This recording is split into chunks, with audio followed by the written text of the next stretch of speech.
For an AEC consulting firm to grow sustainably in today's landscape, you have to focus on your project management efforts, and you have to utilize technology wherever you can to get better at project management and develop better project managers. Well, in today's episode, I am thrilled to have with me Bret Tushaus. Bret is the VP of Product Management at Deltek, and he is so tapped into PM trends across the industry. He is going to break down some of the keys that your firm will really need to focus on, not just to develop world-class project managers, but also to hire them as part of your hiring strategy so that you can grow sustainably. He's also going to give you some nuggets on how you can really leverage technology to improve your PM practices. This episode is loaded with wisdom that you can really leverage to grow your firm. Let's jump right in.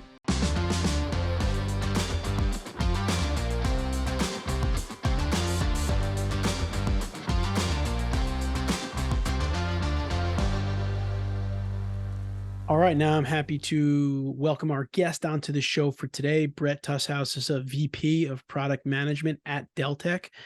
Bret, welcome to the Engineering Project Management Podcast. Thank you, Anthony. Thank you for having me. Looking forward to the discussion. Yeah, Bret was on our civil engineering podcast previously, and now he's come back on this channel. We're excited to have him here. He does a lot of work in the project management field, of course. So, Bret, let's start there. Tell us a little bit about your background and how you became involved in the field of project management. Yeah, so I actually am trained as an architect, worked as an architect worked for an architecture firm for about 15 years and even practiced architecture for the first 5 or 6 years of that. And then I sort of transitioned over to the technology operations side of that firm. And that's really where I got closer to the project management side of thing. Obviously, as someone that supported technology and architecture firm, a big part of that was PMs and enabling them and understanding how they operate and how we could optimize their delivery and whatnot, and how they were servicing our clients. So that was sort of my first introduction to the project management side within that architecture firm. But then I transitioned to Deltek and now lead up a number of project management teams focused on solutions that deliver project management functionality to architects, engineers, and construction companies. So that's really my foray into the project management world. And did you make that transition to Deltek because you you really liked the idea of technology in the industry and how it came into play? Yeah, I mean, I was trained as an architect and I loved architecture and building and construction. But as I got deeper into it, I was, very much enamored with technology and how it could enable not only on the design and sort of delivery side of things when it came to the projects I was involved in, but also sort of in the operations and how firms operate and how you can optimize that operation. So that was really sort of where I got more and more interest and more experience. And that's sort of explains the transition from the architecture firm to where I am now at Deltek. So Bret, at EMI, we do a lot of custom learning and development and PM training programs for firms. It's what we do pretty much every day.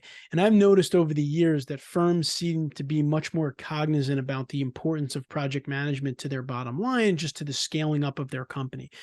I'm wondering, from your perspective at Deltek over the recent years, have you noticed changes or trends regarding the recognition of and importance of project management in the AE industry? Yeah, I think what you're hearing is consistent with what we're seeing as well. Many in the industry are familiar with a study that Deltek does. We've been doing for 43 years now called Clarity. And one of the things we gather in that study is, trends in the industry, what organizations are seeing as more important, what are top challenges and things like that. And I would say in the past, probably going on 5 or 6 years now, we have absolutely seen project management amplified. And even before COVID, I think it got even more amplification as a result of the pandemic. But even before COVID, we saw a lot more top challenges related to project management. We saw a lot more top initiatives. What do you want to focus on? And that whole thing around discipline within project management, best practices within project management, and even how technology can further enable project management discipline within organizations has definitely got a much brighter light shown on it, like I said, within the past 5 or 6 years. Yeah, for sure. I think that firms are growing quickly in our industry, of course, all the infrastructure work that's out there. And I think they're noticing that that growth is directly tied to the success of their project managers and their project management practices. And it is in the strategic initiatives, I think, of a lot of the firms out there as well. So let's talk about that a little bit. How do firms with more refined project management disciplines, and maybe you could define what that even means, project management disciplines, how do firms with, if they do have more refined disciplines, how do they tend to perform better in terms of project outcomes? Well, it's funny because, thinking about the previous question, what we've seen from the customers that we talk to in survey, or companies we talk to in survey, we've seen a trend that I would say covers probably the past 8 years, that projects being delivered on budget and projects being delivered on schedule were actually going down. The firms that we talk to, the survey results that we see, we were seeing a very noticeable negative trend. Firms were delivering less projects on schedule and fewer projects on budget. But like I said, as we've seen this amplification on project management in the past few years, we've actually started to see that trend reverse. And as I think organizations have gotten more formalized around their best practices, as well as how they're using technology to enable their businesses, I think that's one of the contributors to the fact that we're starting to see this trend go up. Now, it's only been 2 surveys where we've started to see that trend turn around. So maybe it's too soon to say for sure that things are going in the other direction. But early returns are, those firms that are more focused on that discipline around project management are delivering more of their projects on time, and more of their projects on budget. And the other thing you asked about, well, what does that mean when we talk about PM discipline and that sort of thing? And I think there's a number of key things there. One of the things that we talk about a lot is a PMO, a project management organization or office. And a lot of the firms that we talk to get a little bit intimidated by that, especially if they're a smaller organization. They think, we're not big enough, sophisticated enough for a PMO. But one of the things that we're trying to communicate with organizations is, hey, it doesn't have to be this sort of big formal thing. If you've got a group of project managers within your organization that can work to define best practices around delivery, around how client interactions take place, around collaboration with the broader team, around how technology is used and what expectations are in place for the use of that technology, and evolve that and use that group to perpetuate that throughout the organization and continue to refine it and train people within the organization, that goes a heck of a long way in, again, improving that discipline and best practices around project management, which, like I said, as we're starting to see, I think can lead to both performance and, budget and schedule improvements in regards to delivery of those projects. Yeah, for sure. And I want to dig a little deeper on that one, just because I know it's a huge topic right now, a project management office, or PMO. For those of you that are not familiar with that term, essentially what that is it's almost like having a little department, division, committee, if you will, if it's a smaller company, that's totally focused around the project management efforts of the firm.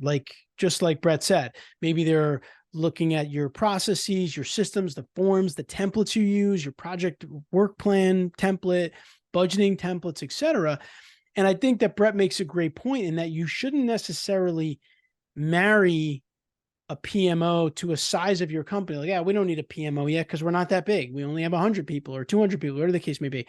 I think the earlier you started, actually, the better, and the easier it is to then become more consistent as you grow. Because if you try to start a PMO when you're a 500 or 1,000 person company, you've already got so much stuff that's been done and all these different things that are out there. Whereas the earlier you started out and you start building your templates, you start building procedures and processes for project management, it's actually going to be easier to grow. So that's something that I would really, really consider in terms of your planning purposes, because I think it will really help your company to be able to scale faster, if you will, more sustainably, if you will, because you have those processes kind of in place. That's what we've seen. So, Bret, let's talk about technology for a minute. Obviously, technology is at the core of what Deltek does, very centered, of course, around project management. A lot of your programs, of course. Technology and digital transformation have really been making significant impacts across various industries, of course. But how do you see these advancements supporting and enabling project managers and kind of in refining these project management disciplines in the AE field? I think probably the biggest thing I would say is just sort of awareness and interest. Obviously, you use the term digital transformation, which is huge. It shows a big buzz phrase out there in all industries, including architecture, engineering, construction, and whatnot. And I think what we're seeing is there's a lot more awareness of how project management based tools can enable organizations to just be better when it comes to project management, and to further some of the discipline and best practices that we talked about around the previous question. And if I just reflect a little bit on the Clarity survey again that Deltek does, not only are we seeing more interest on best practices, discipline, and training around project managers, as we look at top 3 initiatives that organizations are focused on in the year ahead. I would say in the past 3 years, investing in PM technology, project management related technology, has been in that top 3 consistently for the past 3 years in terms of top initiatives that firms want to look at. So there is this, I think, this sort of newfound awareness that there's tools out there that can help organizations, again, get better when it comes to project planning, get better when it comes to organization-wide resource management, get better when it comes to monitoring KPIs and looking at those indicators that can tell when a project might be going south, and how course can be reversed in that regard. So I think that just that amplified awareness as a result of sort of the overall digital transformation trends is really what's having an impact when it comes to how technology can help organizations around project management. Yeah, and I think one thing I'll say about that, Brett, I think part of the reason that sometimes technology gets a bit of a bad rap in consulting firms is because the project managers don't know how to leverage it properly. I know this is probably, again, at the core of what you do at Deltek, right? They can go into their Deltek system and run probably a million different project management reports, and they can probably set up the one that's right for them so they can access it every week or whatever the case may be. But what I find is that people just aren't doing that. Right. And that could be for a multitude of reasons. But I guess the message that I would have from my experience and working with a lot of the same firms I believe that Brett and Deltek work with is, make sure you have a good kind of program in place where you're teaching your project managers how to leverage the technology properly, so that they don't just discount it and say, oh, it's too much information, I don't know how to get what I need out of it. And I think one of the things, Brett, we've been successful with at EMI and helping some of the firms we work with is, before you even think about the technology, step back from it and think about the metrics that you really want to measure in your firm with your project managers. Then you can call up Brett and say, Brett, hey, I want to generate the right report to get these kind of metrics on a regular basis. And I'm wondering if you've kind of seen that a little bit in some of your travels. Yeah, I think that's a great point, Anthony. And, we spend a lot of time working with organizations on, dashboardings and business intelligence and all of that stuff. And so often we need to tell organizations, the tool can probably do what you need it to do, but that's not where you should start. Where you should start is take a step back, like you said, and identify what are the metrics that are most important to our organization. Because otherwise you could jump in and you could have 100 different things that you're monitoring that just become noise and really doesn't help your organization, your project managers, to keep an eye on their projects. Whereas if you can be a lot more deliberate about it and say, you know what, these 5 metrics based on the types of projects our company delivers and what we've seen in the past, these 3, 5, whatever that number is, metrics are most important to indicate to us what's good, what's bad, what's going the right direction, what's going the wrong direction. That's what you need to focus on. And the other thing I would add to that is, oftentimes we talk about many different metrics, many different KPIs that organizations want to put in place. But the thing that we often see as missing is a target or a goal. It's one thing to say that profit is important, but if your organization has a target of 15% profit, where I may be a project manager, I'm delivering 7% profit, I must be doing great, right? My projects are profitable. But again, if we haven't sort of talked about as an organization what the goal is for those metrics, they become a lot less relevant. So it's not just honing in on the metrics that are most important, it's also having sort of a feedback loop via a goal to be able to inform your organization. Are we doing well? Are we not doing well? What's working? What's not working? Yeah, 100%. I mean, the software is not going to necessarily tell you what to measure or what your percentages should be or things of that nature. You need to step back and set those things. The software will likely be able to get you all that data and more that you need. once you decide what it is. So I think those are a couple of important separate things there that need to be tackled by you. And then you could really leverage the technology to do, I'm sure, awesome things once you figured all that stuff out. So Bret, another topic I want to talk about with you is staffing. I mean, staffing in AE firms is essential in terms of growth, and it's one of the biggest challenges I know for all of our firms. So in what ways do you think the approach to staffing should evolve to kind of place more of an emphasis on project management, since we've kind of agreed here that project management is so critical today? Yeah, I think the word I would probably use to start that answer is deliberateness. What I hear and what I saw when I was in the industry, and what we still see from the organizations we work with, is, this may be too severe of a way of saying it, but I'm going to say it, is sometimes project management is sort of an afterthought in many of these firms. You know, you've got good designers, you've got good engineers, and sort of the thinking is, well, if they're a really good engineer, they're a really good designer, they're probably a really good project manager, right?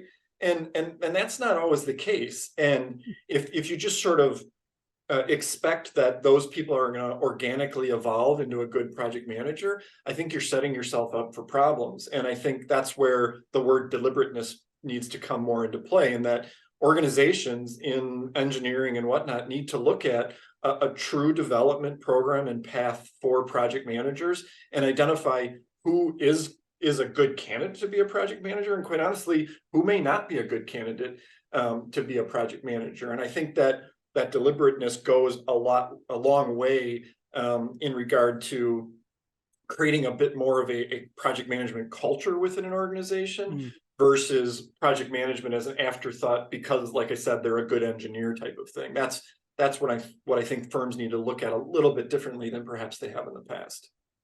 Yeah, and of course I'm nodding my head vigorously, because these are the conversations that we've been having with all of our clients, in that, you know, it's, and again, I don't want to go down a rabbit hole here, but the challenge with project management, I think, in the AE industry is it's not ever really someone's primary job, right? It's like something else you do, a role, if you will.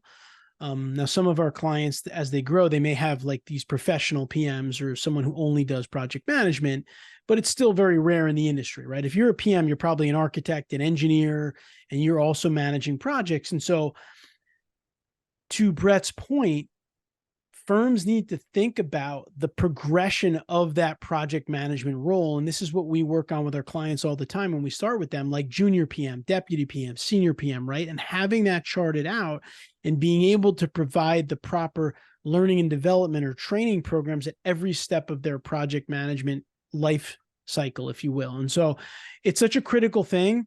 And it is very critical to hiring, because most, I don't want to say all, but a lot of your technical professionals will be tasked with managing projects.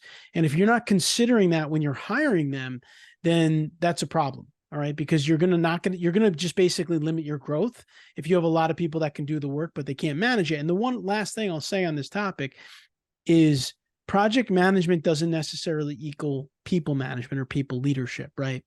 Project management involves things like scope and scheduling and budgeting and all the things that we talk about on this podcast, but there's also a people side to what we do. So you just have to factor that in. I'm not saying that project managers can't be great people leaders. I think some of them are, but I'm saying these are the kind of skill sets that you have to think about with more well-rounded professionals if you want to get through some of the challenges that we're going to deal with in the world that we live in today.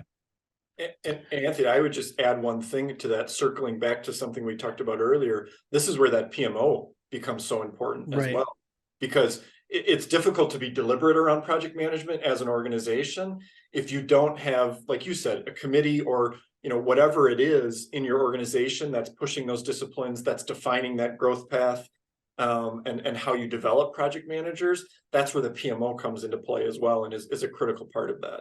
Yeah, 100%. That is, and I would say, Bret, of all the companies that we work with, I would think one of the bigger challenges, or one of the, maybe the bigger mistakes you could say that has been made, is that they wait too long to start up that PMO. Again, I think there's just some kind of misnomer in the industry that we need to wait until we're X size to have a PMO. And that's just not the case. I mean, listen, maybe you don't have someone right off the bat who's full time, and that's their role as like a director of project management. You have one of your PMs that's really experienced and really good at what they do, kind of running it as a side committee to begin with. But I think just getting it going the earlier on you can in the growth of your firm is gonna, back to what Bret said earlier, it's gonna create that kind of PM culture early on. And that's really important. In fact, when we do our custom programs, one of the first things we do is we interview project managers in the company to learn about the struggles, the challenges, the needs in that firm. And I remember having a conversation with one of the PMs in one of the firms that we're working with.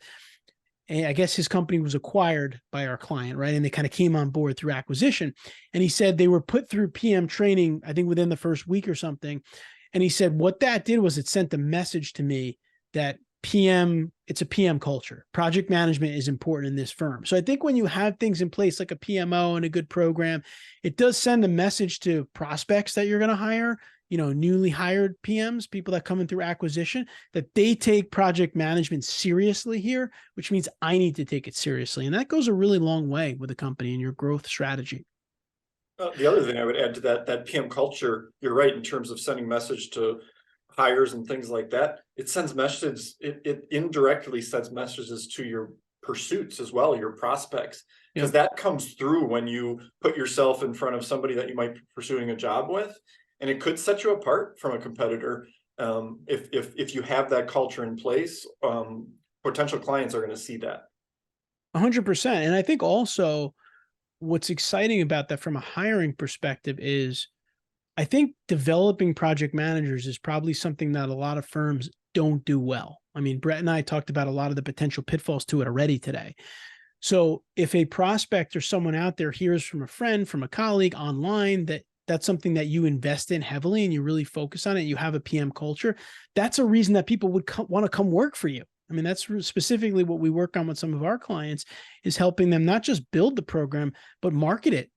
Put it out there in the industry, whether it's on one of our podcasts or through your own social media channels, because people want that in their careers. They want to become great project managers, but they can in a lot of these firms because they just don't have the development processes, procedures, and consistency in place for you to do that. So probably a whole nother series of episodes we could do on that, but that's a big, big deal. All right. So Bret, looking ahead, what do you see as the future of project management in the AE industry? Are there any emerging trends or innovations that we should be aware of? It's funny because I think we've answered that question, and it's going to sound very simple. My answer is going to sound very simple, but in my opinion, the mega trend here is just the emphasis on project management. And I say that because, like I said, I've seen, and I think Anthony, you've reinforced this. We've seen such a shift, such an inflection point in the past, like I said, 6-7 years around project management, that I think that's the mega trend that's going to be so important. And given the dividends we're starting to see paid with more push, more discipline around project management and how it's impacting project performance, I mean, that's I think the most exciting thing from a perspective looking in the future. Now, sort of weaving in the digital transformation side of it, I think my opinion is based on my perch and sort of my perspective is I think you're going to see another trend you're going to see from a technology perspective is just project management being more closely woven into all of the technology solutions that a typical PM needs to use on a daily basis. I think historically it's been more isolated, and quite frankly, I think that has a lot to do with the lack of adoption in many cases. We're certainly taking the approach that, hey, the PM, this needs to be sort of a natural part of their movement, their operation, their everyday processes, and we're trying to think of that at every step of the way. So that's the other trend that I see from more of a technology or operational perspective. That's awesome. All right, so just to kind of wrap up what we've been talking about here. So based on everything we've talked about, what would you say maybe are some of the best practices or strategies that you recommend to AE firms that really want to improve their project management processes and outcomes? And I know we mentioned it too, but what maybe some of the bigger ones that stand out for you? Yeah, I think we have talked about a bunch of them. I mean, the deliberateness one and the PMO, I think are probably, when I think more sort of general operational, those are probably the two things that stick out for me. As I, again, sort of look at it through the technology lens, there's a couple things that stick out for me as well. Is one, look at the tools you have in place. I think there's a lot of resistance in firms because, expenses are tricky right now. We get that. We're living in an interesting economic time. So investing in new tools and that sort of thing, not a lot of firms have an appetite for that right now. But one of the things we like to always tell organizations is look at the tools you have in place right now, because I would bet that you're not using some of the project management components of those nearly to the extent that you could, if at all. So you may not need to invest in a new tool. You may need just to look at the things that you already have in place. So that's the other things that I would mention. And then one other thing related to technology, and this is a common thing that we hear as well, is if you as an organization are looking at tools to enable and support your project managers, include project managers in the process. The amount of times we've seen, a technology or an operation group within a firm say, hey, we're going to use this tool, and they throw it over the wall to their PMs. 9 times out of 10, that's probably not going to work. Because they're going to look at this and say, well, this doesn't work for us. Why did you pick this, that type of thing? So you got to involve the project managers in the evaluation of that tool and in the selection of the tool. Those I think are some of the bigger sort of technology focused best practices that I sort of come top of mind to me. Yeah, I love those. And I really like that last one. I've seen that even in what we do with the training or learning and development programs, is getting that buy-in from the project managers, right? Like they need to be bought in. They need to feel like they were part of the process, and they should be part of the process, quite frankly, because they're the ones who are going to be using it, and they can really inform those that are trying to bring in a new technology or develop a new training program. So those are critical points. All right, so we covered a lot of good stuff here, but we're not quite done yet. We're going to take a quick break, and then we're going to come back and we're going to wrap up with our PM pitfall segment. We'll be right back.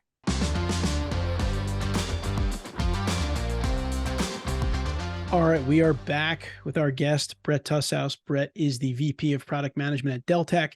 We've covered a lot of interesting aspects to project management in the AE industry today, but now it's time for our PM pitfall segment. So, Bret, what would you say is one of the biggest PM pitfalls that you've identified in all of your work with PMs in the AE industry, and how would you recommend that they either overcome it or avoid it? What have you seen out there? I would say that the biggest pitfall that I see specifically from my perch right now is just how project managers don't necessarily understand or don't fully utilize, leverage, exploit the data and the tools that they have available to them from a technology perspective. There's so much data that goes into delivering a project that can be leveraged to not only inform future projects, but to inform the project that you're currently delivering. And I think it's a constant missed opportunity that PMs don't understand, that there's so much richness, so much information, and so much intelligence that can be gleaned from that to make them a better project manager, both in the moment with the project that they're delivering, as well as future projects and that sort of thing. So I think that's probably the biggest pitfall that I see within firms. And, you asked, well, how do you sort of overcome that? I think one of the ways is something we talked about earlier. We've talked about a PMO and how important that is when it comes to disciplines and best practices. Well, that organization, that committee, that group of people is also the mechanism that you can use to help understand how to exploit that data, how to exploit the tools in a better way to improve your project manager. So I just think, it's that missed opportunity around tools and data that is a big pitfall that I see and we run into fairly often. Yeah, it's so true. And the one thing that I would say from my client experience, first of all, I second everything Bret said. We see that every day. But I think also, if that's the case with your PMs as a firm, understand why they're not leveraging the data, or try to understand it. And I think we hit a bunch of the points today already, Bret and I. One of them being they're not bought into the software because you went ahead and purchased it without them and it was kind of forced upon them. Another one might be they're too busy, or they feel they're too busy. Another one might be they haven't been trained on the software that you have. So they literally don't know how to get the data out, right? And it could be as simple as someone like Bret or someone from Deltek, if you have Deltek, coming in, showing them how to use it, setting up the dashboard with them, a one-time thing, and then they could just access the reports easier. So I think really, like, anytime you have a problem, you need to understand the origin, the emphasis of it, so that you can kind of work through it. Some problems might be harder than others to kind of undo, if you will. But if there's one thing as a firm that you really want to focus on, is you want your project managers to be operating at the highest efficiency possible, because they're driving your profits. And if part of it is they can't access the software, they don't know how to use it properly, then figure out how to get them to use it, right? Like Bret said before, if you don't have the right technology, get the right technology, right? All these things. That's why I love project management. That's why we started this podcast, because it's one of those things that if you improve it, the sky is the limit, right? I mean, it's driving your bottom line essentially. And so I know we covered a lot. There's a lot to unpack in this episode. We'll probably have to have Bret back 1, 2, 10 more times to go through some of this stuff. But once again, Bret Tushaus from Deltek. Bret, thanks again for sharing some time with us on the podcast. We really do appreciate it. Definitely appreciate you having me on. Thank you, Anthony. I hope you enjoyed my conversation with Bret. He is a leader in the project management space for Deltek in the AEC world, and we were thrilled to have him. And if you like this video, we put out videos like this on a weekly basis to help engineers become better managers and leaders. So please subscribe here so we can help you engineer your own success. And I'll see you next week.